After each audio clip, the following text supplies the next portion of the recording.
Hello, welcome to News Now on TV360. Now, Nigeria may not be getting that clean bill of health on Ebola just yet because 2 days after the federal government announced that the dreaded virus has been contained, the Minister of Health, Professor Onyebụchi, has now confirmed a fresh death from the virus, and disturbingly this time in Port Harcourt, south of Nigeria. This is the first Ebola death outside Lagos, where the first case was reported in the country, courtesy of the late Liberian-American Patrick Sawyer, who imported the disease to this country.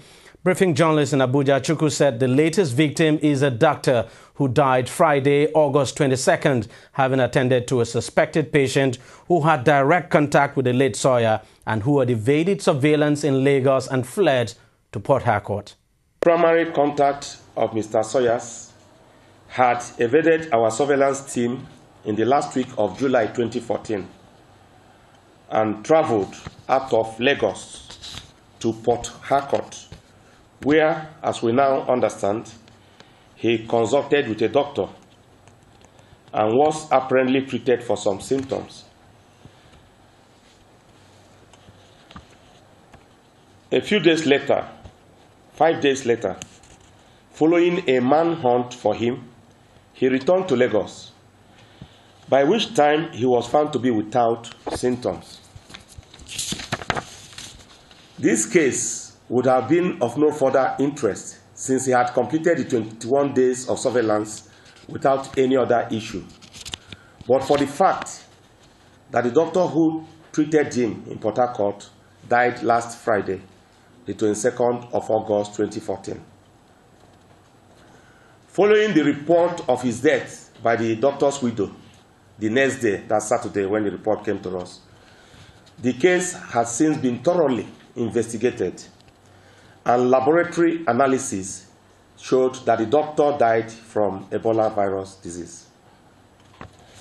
As a result, several contacts have now been traced, registered, and have been placed under surveillance in Port Harcourt.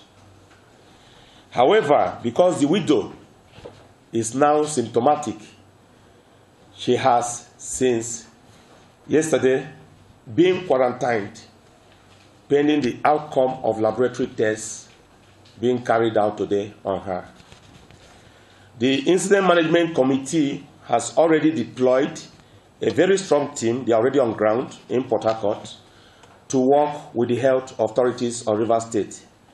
I've also had a series of discussions with the authorities in Rivers State. But then, just like the situation has effectively been managed in Lagos and Enugu, the situation in Port Harcourt will also similarly be effectively managed, and in any case, we have begun to do so.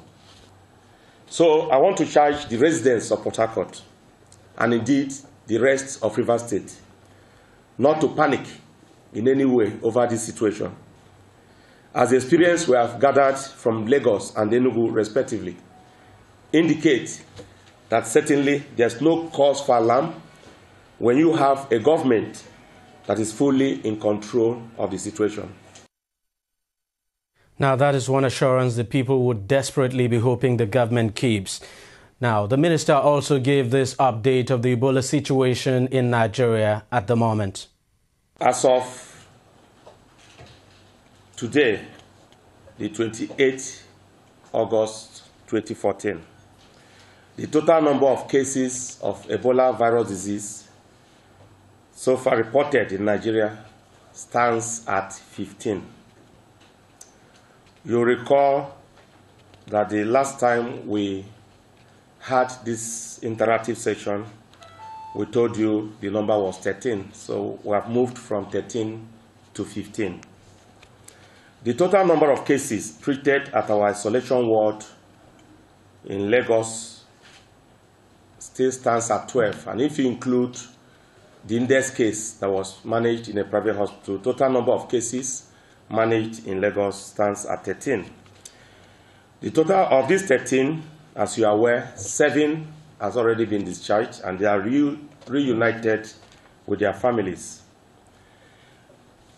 And still out of these 13 in Lagos, total number of deaths stand at 5, including the index case. Presently, in Lagos, we have only one case, and that is the only case presently as we speak that is under treatment. The report from the case management team is that the patient is stable and actually is improving.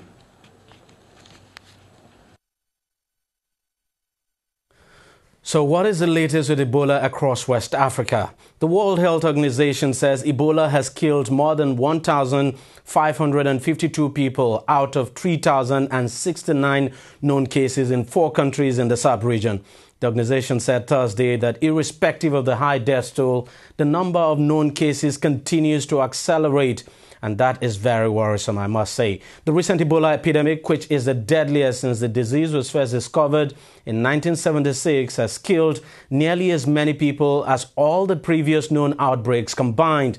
WHO is due to launch a new strategic plan for tackling the spread of the virulent disease, but it warns that the outbreak in West Africa could eventually exceed 20,000 cases, more than 6 times as many as doctors know about now. And by the way, a separate Ebola outbreak in the Democratic Republic of Congo identified as a different strain of the virus is not included in the latest figures. The latest figures, I should say, which cover only Guinea, Liberia, Sierra Leone, and Nigeria. Now, discrimination is gradually becoming a big issue with the Ebola as countries affected are beginning to suffer some form of discrimination. Now, Nigeria is not taking the issue lightly at all. President Goodluck Jonathan has condemned the stigmatization of Nigerians by some countries over the recent cases of the Ebola virus recorded in the country.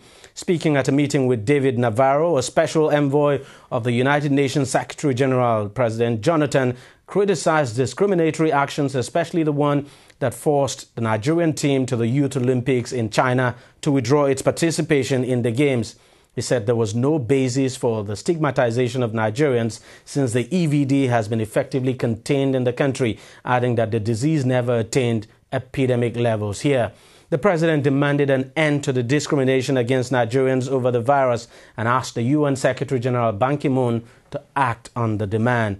The president also assured the special envoy that in spite of the seeming success of its containment measures, the federal government and its agencies will remain vigilant to guard against further cases of Ebola in the country.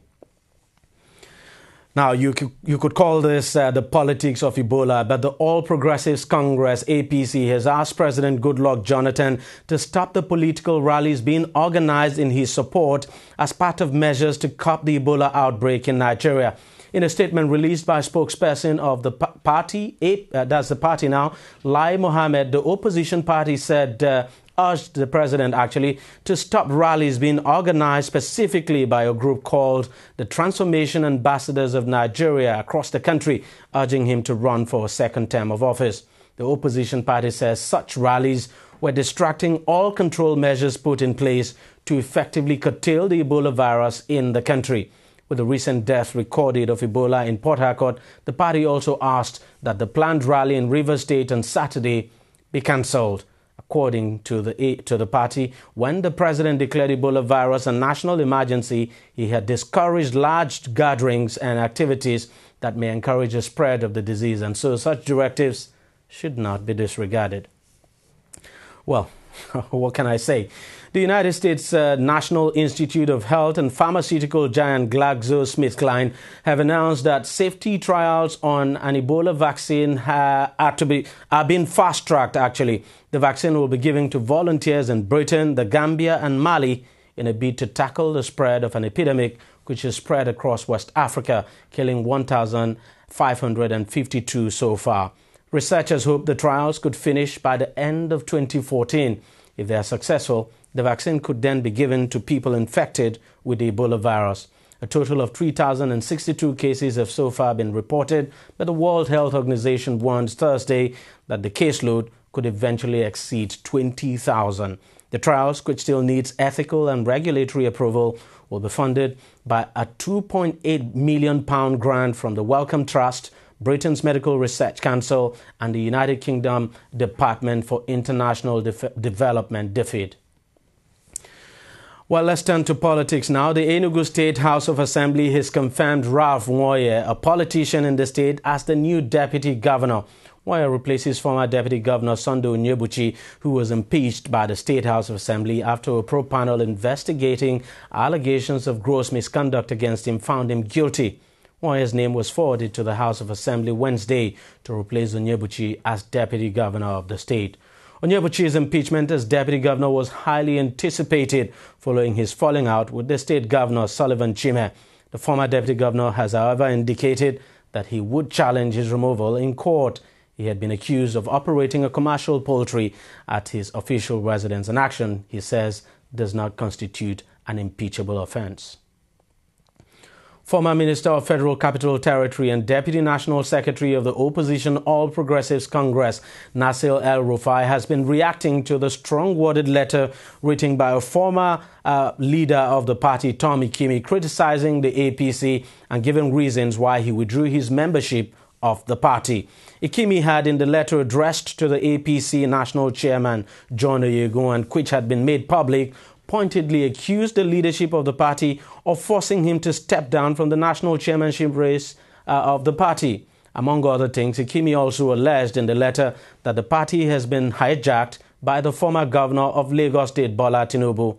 But in an exclusive interview on the issue, El-Rufai said Tom Ikimi's allegations were not true. I think Chief Tom Ikimi tried to document his side of the story. Some of it I know, some of it is not quite correct. And I'm sure those that are affected by his statements will respond appropriately so that the both sides of the story at least will be put on the record. When you say some not quite correct, it means some are correct. Yeah, some are correct. Some are correct. I'll tell you one for me which is significant, which is not quite correct. He did not contest for the chairmanship of the APC. He did not even submit his form to contest. So how can you, after failing to submit your form as a contestant, complain that the process was not fair to you? But did the party leadership actually ask him not to contest? No one asked him not to contest, as far as I know. What was clear was that, like every political party, there are groups and tendencies within the party, and those groups and tendencies have made clear where their preferences would be, and that is normal in negotiation in a political party. And if the elections had taken place, I'm quite certain Chief Tom Ikimi would not have won anyway, and that's why he didn't submit his forms.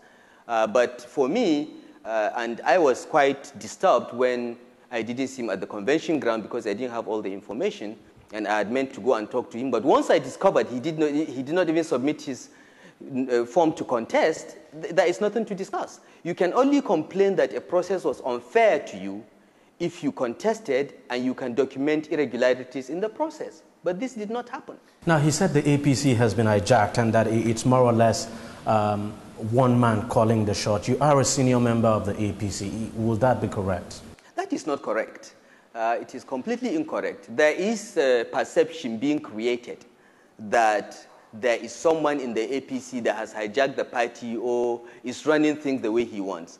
I was a founding member of the APC. I'm one of the 35 people that signed the application to INEC to register APC. I was the interim deputy national secretary, and if anyone was hijacking the party or running it single-handedly, I would know, and knowing me, I would have protested and resigned from the party. And I think it is disingenuous today, after 15 months of the existence of APC, for anyone to say that someone has hijacked the party and is running it as a one-man estate, and you didn't resign then, you only resigned after someone has been elected chairman. And I think that we should move away from that. The APC is a combination of at least 3 political parties, and it is not possible with the heavyweights coming from all the 3 parties for any one person to dominate others. The truth of the matter is the groups that form the APC are still melding and molding into a unified party. And while that is going on, there will be internal negotiations for supremacy. And that is normal in a political party. But to say that one person is dominating the party, I would like to know who that person is. Well, he basically mentioned the former governor of Lagos State, Tinubu. Yeah, but the former governor of Lagos State, Tinubu, and Ikimi came from the same party, ACN. I don't know why Ikimi didn't leave the ACN then if Tinubu was running the show alone. Tinubu is an important leader of our party, but he's not dominant in any way. The person that emerged as candidate, as the chairman of the party, is not Tinubu's appointee or lackey. There was consensus across the various groups that make up the APC that would support John Odige Oyegun, and we did. And that is how he emerged.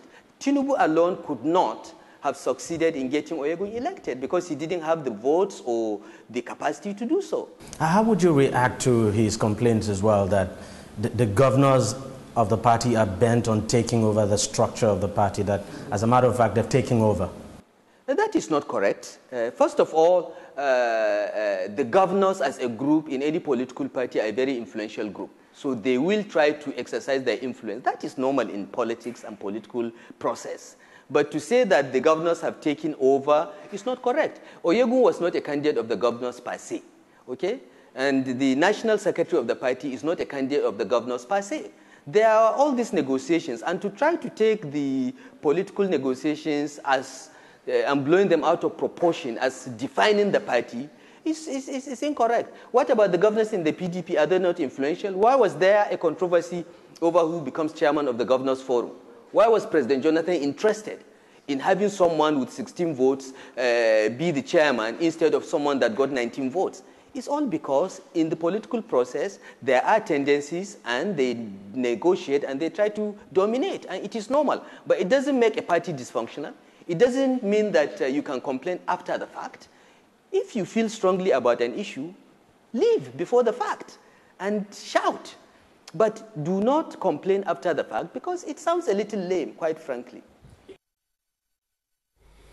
Well, we shall bring you more from that exclusive interview on our current affairs program, TV360, also showing Saturday, 12 noon on LTV and Sunday, 7:30 p.m. on Core TV News.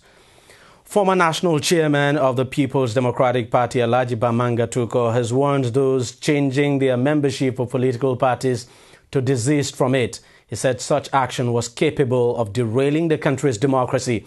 Tukur, who is Nigeria's ambassador at large, expressed misgivings on the state of instability in political parties in Nigeria, especially with the unrestrained manner of defections by members of different parties in the country. He said the trend, which has already been making mockery of Nigeria's politics, was capable of derailing democracy if not checked on time. He also warned against granting waivers to defectors, adding that such actions would not help in building loyalty among politicians. Well, we only hope he wasn't referring to former EFCC chairman Nuhu Ribadu, who defected from the APC to PDP recently to contest the governorship of Adama State, which incidentally is the home state of Alhaji Bamanga Tukur. Interestingly, Tukur's son is also running for the governorship of Adama State under the platform of PDP as well. So we'll wait and see. Well, something on Ribadu now. Less than 2 months to the October 11 governorship election in Adama State, battle for the People's Democratic Party ticket for the Guba seat seems to be taking a new dimension because 7 aspirants have filed a petition against their co-aspirants to include, which of course, including former EFCC chairman Nuhu Ribadu, General Buba Marwa, Mohammed Modibo, Marcos Gindiri, General Aliu Kama, calling for their disqualification from participating in the party's primaries. Now, the aspirants who signed the petition dated August 28 and addressed to the leadership of the party include Umar Ado, Ahmed Golak, James Barker, Adrawu Sawa, Abubakar Gire, Idi Hong, and Awal Tukur. Awal Tukur, by the way, is the son of Bamanga Tukur. Now, the petition has alleged that Mr. Ribadu and others seeking to contest under the PDP platform are not members of the party. They argue that Malam Ribadu, Engineer Gundiri, and Dr. Modibo joined the PDP for the first time only recently, while Mara and Kama returned to the PDP also recently after earlier defecting from PDP to other political parties. Now, what did I just say? Well, quite interesting. We can only wish Malam Nuhu Ribadu the best of luck. Let's just see how this unfolds. But quite interesting what is happening in Adamawa State. Now, the Nigerian Identity Management Commission on Thursday officially launched the National Electronic ID Pilot Program in Abuja. The new EID card, which is powered by MasterCard, is designed to also be used for business transactions. President Goodluck Jonathan heralded the launch after receiving his national EID card.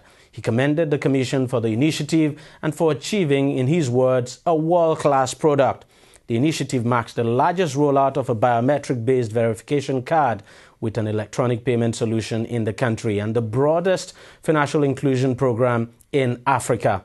The EID card forms a key component of the Nigerian identity management system deployed by NIMC as part of its mandate to create, maintain and operate the country's first central national identity database and provide proof of identity to Nigerians 16 years and older. Minister of Power Professor Chinedu Nebo has said that the current lack of electricity in the country is impeding the nation's developmental process. Speaking on the state of Nigeria's power supply, Nebo said the current power situation in the country's growing population calls for urgent reinforcement to overturn the looming threat to Nigeria's future. He said the recent disqualification of some students by the Joint Admission and Matriculation Board JAM over deficiencies in information and communication technology would not have occurred if there was adequate electricity supplied to rural dwellers. The minister explained that adequate supply of power would have helped to expose the affected students to the use of computers and information technology. Nebo, however, expressed the federal government's resolve to eradicate inadequate power supply through sub-regional collaborations that would guarantee an efficient transmission network superpower grid across Africa. He added that this would foster cooperation among countries in the region, utilizing their area of strength for the well-being of Africa. Well, I must say it's quite interesting coming from a government official there, none other than the Minister of Power. Now, on a sad note, former Minister of Information and erstwhile Director General of NAFDAC, late Professor Dora Akonyele, was laid to rest Thursday at her hometown in Agulu, an Ocha local government area of Anambra State. Former head of state, retired General Yakubu Gowon, Bola Obasanjo, wife of former President Olusegun Obasanjo, wife of the Governor of Anambra State, Mrs. Ebelechukwu Obiano, and National Chairman of the All Progressives Grand Alliance, APGA, Chief Victor Ome, were among the dignitaries that gathered to pay their last respects to the former minister. Akonyele, who passed on June 7, 2014 after suffering from cancer, was born in Benue State July 14, 1954. During her lifetime, she was appointed as the Director General of NAFDAC in April 2001 and subsequently as Minister of Information and Communications from 2008 to 2010. Akonyele also ran for election as Senator for Anambra Central under the platform of APGA in April 2011 but was defeated by Chris Ngige of the ACN. She was also a delegate to the just concluded National Conference. She survived by her husband, Dr. Chike Akonyele, and of course children. On to foreign stories now. Ukraine's President Petro Poroshenko has accused Russia of deploying its troops in the east of his country. His remarks came as pro-Russian rebels opened a new front in the south by seizing the coastal town of Novosovsky. NATO says it has detected a significant increase of Russian arms being supplied to the rebels over the past 2 weeks. Russia has denied that its forces have crossed Ukraine's border. At least 2,119 people have been killed in 4 months of fighting. The United Nations Security Council is due to hold an emergency meeting in New York Thursday to discuss the crisis.